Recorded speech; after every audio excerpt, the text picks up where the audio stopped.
Bonjour à toutes et à tous. Alors je ne suis pas présent aujourd'hui sous forme d'avatar, ça aurait pu être le cas.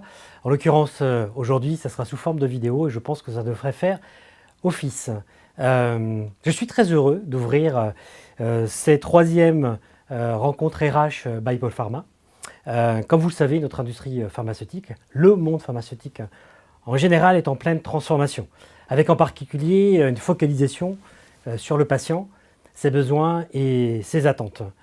Évidemment, cela impacte tous les métiers, en particulier évidemment le métier RH.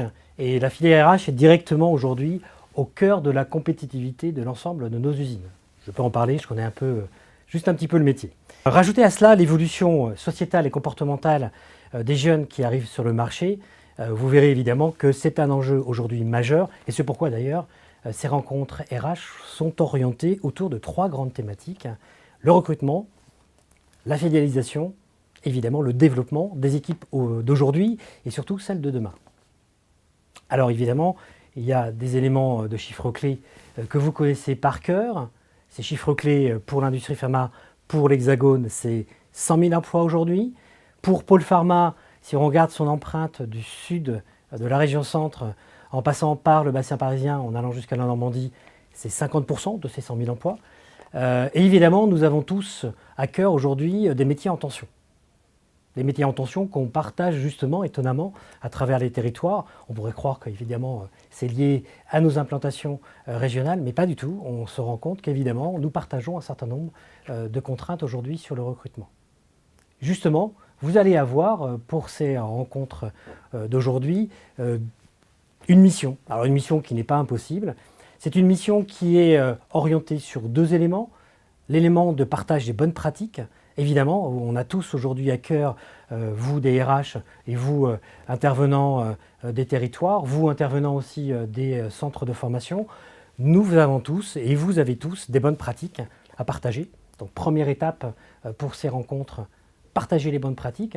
Deuxième étape ou deuxième élément important, trouver des solutions.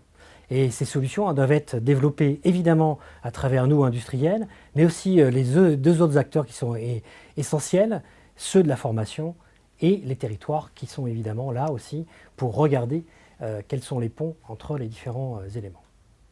Pour terminer évidemment cette introduction, c'est de remercier tous les acteurs.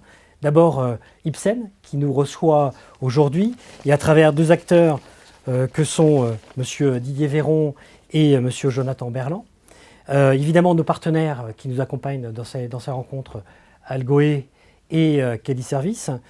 Les ambassadeurs de Paul Pharma qui ont été sollicités pour organiser et faire en sorte de piloter les tables rondes. Donc ce sont des RRH et des DRH. On les connaît bien, ils sont généralement très bons dans la partie communication. Et puis enfin, évidemment, les salariés qui vont participer à ces tables rondes.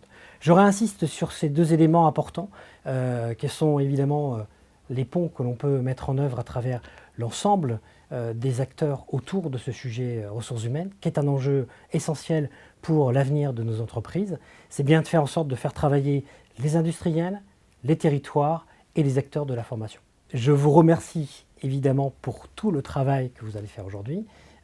Et de toutes les solutions que vous allez pouvoir développer entre les industriels, les acteurs de la formation et les acteurs du territoire. Je vous donne rendez-vous d'ores et déjà chez Servier, au siège à Suresnes, pour les 4e rencontres RH by Paul Pharma.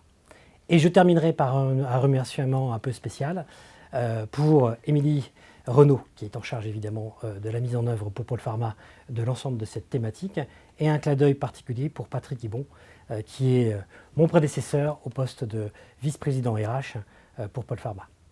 Bonne journée à tous.